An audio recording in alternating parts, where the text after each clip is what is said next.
Welcome back to the Allgoods, Vietnam through the eyes of love. I'm Sissy Elisa Cecilia Allgood. Yeah, all four of those are my name. And these next letters are from my dad. They were written on 3 consecutive days: January 18th, January 19th, and January 20th, 1972. My grandmother has just gone home, and my mom is alone with a newborn for the first time. And from Vietnam, my dad is doing what he can do from far away. He's writing, reassuring, managing details, thinking about money and moves and orders, worrying about my mom's recovery, and counting very carefully the days until he finally comes home to me and to my mom. And I'm sharing these letters together because they belong together. They're not about the war, they're about waiting. So here's my dad, Dick, counting the days. 18 January 1972. My dearest lover and sissy, how are my two favorite girlfriends today? I sure hope you both. I sure love you both. And I got the sweetest, most cheerful letter today. Don't you worry about writing long letters. The loving words you write are great for me. They don't have to be too long, okay? I love you so much. You are my precious darlings. Huh. Sarah Jane, I love you so much. I went to the movie today after lunch. Not too good, but passed a couple of hours. I just lazed around this afternoon. Pi and I went to the CBPO late today, and he got his assignment. Finally. He had been due to get his assignment back in December. The Air Force fucked up again. Back then, he was told he was going to Germany, etc. Well, not true. His assignment is McConnell Air Force Base, Kansas. That is where Les Wild was when he had his accident, I think. Anyway, Pi will be in helicopters at McConnell, Kansas. He is not too excited. I then had supper and then flew up to Benoit. I am now on alert here after Genevieve until tomorrow. Like I told you before, we are only spending 24 hours up here. Don't you worry at all about spending any money that you and Sissy need. We are doing great with the money. And like I said before, we will now have at least $10,000 to take to Miami. I am curious about the payoff on your car. When you know and pay, let me know. Okay, love? Keep the maid by all means. I don't want you doing the house yet. I want you to be a spoiled mother, and I want us to have a spoiled baby. Okay? You are the mother, and you or your mother, neither one had mentioned her airplane ride. Was she scared, or did she like it? I do know she has loved being with you and Sissy. I will write her a letter tomorrow. Does Marge know that we are going to be moving in April? I think she does. Depending on when we get the movers and all, we may be out by 1st of April, but we may need a few extra days. I'm sure she will give them to us at the daily rate, but you may need to check, okay, love? Boy, I really have rambled on tonight, Sarah. Take good care of our family. Daddy will be home soon to take care of Mother and Sissy. Till then, be my little chickie and sleep warm with all of the love in the world. One Richard Allgood sends all of the hugs, kisses, and love one letter can handle. I am yours forever. Love, Dick. Boy, my dad. Oh, I love this. And the next day he writes again. And he's still thinking about recovery. He's still thinking about the money. And he's now thinking how little time remains until he gets to come home and see my mom and meet me for the first time. Here's his letter on the 19th of January, 1972. My dearest lover, I love my pretty wife and pretty little girl. Did you two know that? I sort of bet you do.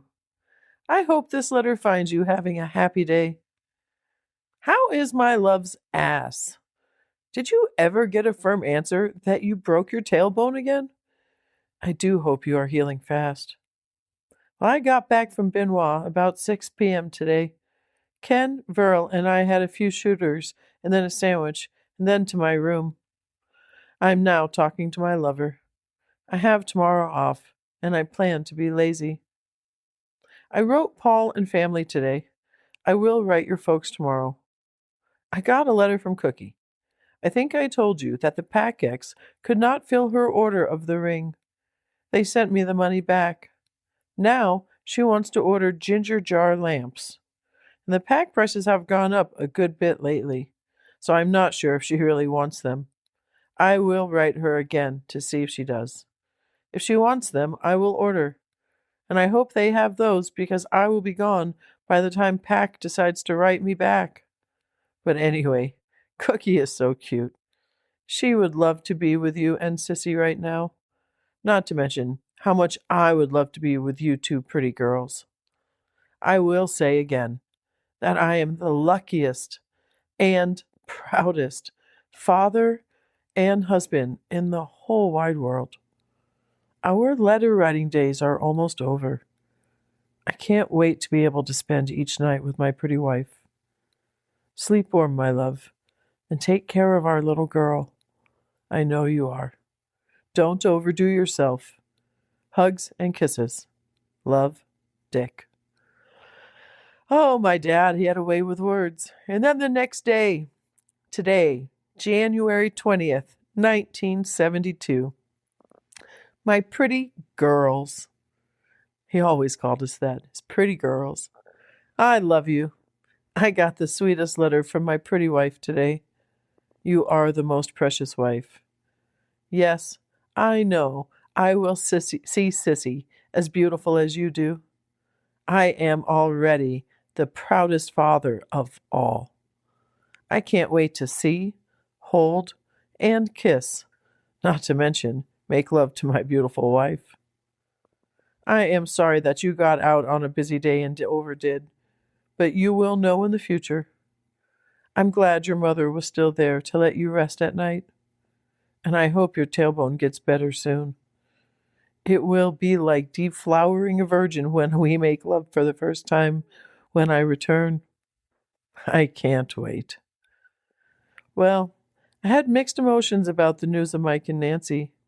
They will be better off, but I feel sorry for Gordon. Nancy seems to have a very little love for him now. She will probably let her resentment grow in the years to come. I also hope Mike grows up a little bit as a result of the divorce, too. I am not surprised that Nancy took him to the cleaners. I had a lazy day, and I had a breakfast, and then I got your letter. And then I went to finance to file a travel voucher for my last trip to Benoit. I had a couple of tacos for lunch, and then I read and slept this afternoon, and then supper with pie and Verl. It is now 11 p.m., and I'm about to go to sleep. I have alert tomorrow. My darling, I love you and Sissy so much. You are my entire life. Sleep warm. Hugs and kisses to you both. Love, Dick. P.S. The pictures are beautiful, and I love you. Boy, these letters were written by a man living almost entirely in the future. He could visualize, and he's already planning the move to Miami. He's planning it'll take less than 10 days if he comes home on the 23rd of March to be out by the 1st of April. He didn't waste any time. He was always, as he would say, 10 miles ahead of the airplane. Now he's counting the days. He's planning moves. He's thinking about her recovery and imagining the moment he finally comes home to meet me, his daughter. The war is still there, and it's going on all around him, and it's actually escalating. And that's part of the reason they moved him back to Saigon. But his life, it's already turning toward home. He's just got to make it there. And she's got to be patient enough and resilient enough and have enough grit to do this on her own while he's half a world away at war. And there I am, the little girl, whose letters were left for me. So thank you guys for listening and for holding these letters with care and walking through them with me. If you'd like to support the project, you can do that by following and subscribing wherever you listen. More letters are coming. I'm still here, and the story is still unfolding.